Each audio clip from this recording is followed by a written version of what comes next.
नमस्ते मित्रांनो. आपण कित्येक वनौषधी पाहतो, पण आयुर्वेदाच्या ग्रंथात कित्येकांचा उल्लेखच नाही. पण पूर्वापार चालत आलेल्या परंपरा, रूढी किंवा अगदी फोक मेडिसिन यांनी काही गोष्टी जपलेल्या आहेत. तसंच तळ कोकणातलं असं एक प्रसिद्ध औषध आहे, याला वारंग असं म्हटलं जातं. किडिया कॅलिसिना असं याचं बोटॅनिकल नाव आहे. तर कोकणामध्ये, खास करून तळ कोकणामध्ये लक्षात घ्या, तळ कोकण याचा अर्थ जो वैभववाडीचा भाग आहे त्याला तळ कोकण म्हटलं जातं. आणि त्याच्या भागामध्ये हे जे औषध आहे काविळीचं रामबाण म्हणून समजलं जातं. शेकडो वर्षापासून काविळीच्या रोगांना बरे करण्यासाठी या झाडाचा वापर केला जातो. मध्यम आकाराचा सुंदर मालवेसी फॅमिलीतला हा वृक्ष आहे.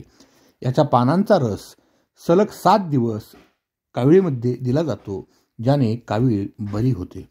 आता काविळीमध्ये आधुनिक सायन्सनुसार बऱ्याच गोष्टी आहेत, पण पूर्वापार चालत आलेला हा जो उपाय आहे अत्यंत रामबाण असा आहे.